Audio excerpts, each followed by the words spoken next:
Hello, lovelies. In this particular video, I'm going to be talking about how you can get camera ready for your videos without a lot of stress and hassle, but it also can save you money in the long run.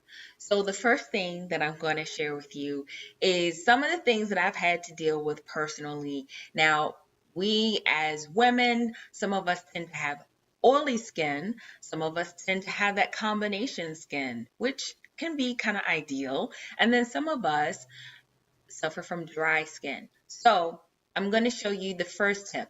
Now, this one, I saw a brief little video on Amazon Prime, and she talked about this. And I've seen it before, and I know about this, but I just didn't dawn on me to do it. I don't know why. I didn't make the connection, but that's your girl. That's me. So what I invested in was a finishing spray for your face. Now, me, I have oily skin, but this particular product, and I'm not sponsoring any particular products here, but I'm just letting you know where I got them. This one I got from Ulta.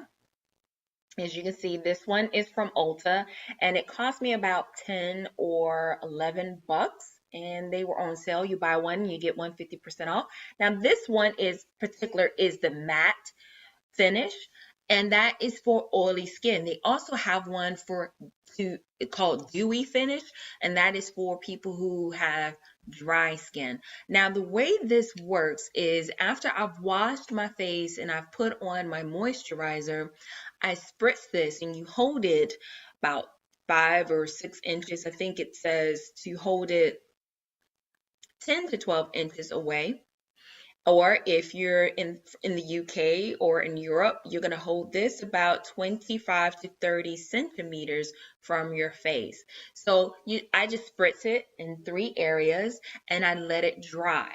Once I let it dry, then if I choose to add makeup on for that day or not, I've tried this out for a week, and let me tell you, it is absolutely a gem and a treasure. But let me tell you why it can save you money a little bit. Because for me, with oily skin, I felt like I had to use a certain type of moisturizer, and then I would have to put on my mineral makeup. I use mineral makeup, and then I will put on this finishing powder, which I mean, you can do that too.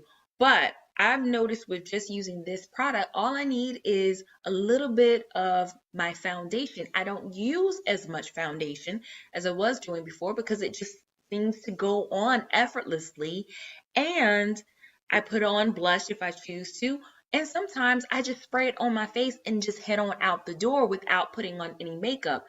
Now, for me, normally by 12 p.m., my skin, I could actually just put the back of my hands up to my face and I can moisturize the back of my hands because that's how oily my skin would get by 12 or 1 o'clock. This pretty much lasts all day. So by the time I get home 5 or 6 o'clock, yes, I may have a little shine, but it is not as bad as it was. So again, check out any finishing spray for your face. And you can get this from Amazon, probably cheaper than what I did at Ulta. Check it out. The next tip is something I didn't have to really worry about before, but now that I've gotten older, I seem to have to worry about this a little bit.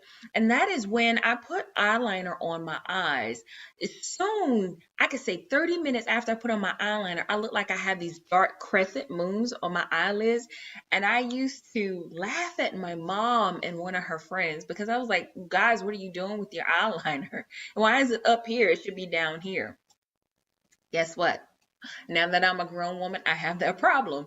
And I spent a time with the same exact friend last week. And I asked her, I said, what causes this? And she says, honey, it's part of aging. You're losing your collagen. And I thought it was because of my oily eyelids. But if you've ever had that problem and you just avoid eyeliner because you find that it ends up here instead of staying down here, this is another one. Again, I'm not sponsoring anything, but this particular baby right here is your eyelid. It's called a high definition eyeshadow base. And so what I use this on, I just put a couple of dabs in and then I spread it over my eyelids.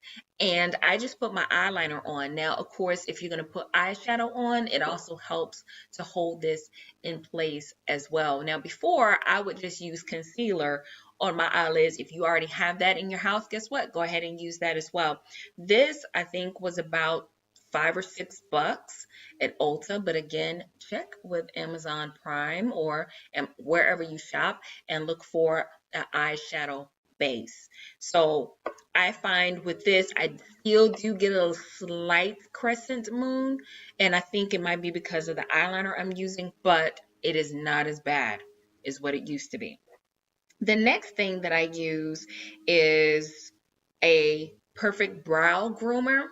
Some celebrities use this. Now this I got from the European Wax Center, but this, what it does, it looks like a regular mascara brush, and then what I do is I just brush my eyebrows and it holds it in place. And for some of you who may use eyebrow pencils or you may use the eyebrow powder, you would put this on first and then put on your powder or pencil in your eyebrows, and it will hold your eyebrows in place for the rest of the day. So those are some extra quick tips on how I get camera ready and how I may get ready for the day. So just to recap, that finishing spray, this is for me, that is the best bang for the buck. This is saving me on my makeup and having to get makeup pretty soon, and it's also keeping the oily skin at bay, which oily skin isn't bad, but when you're trying to wear makeup and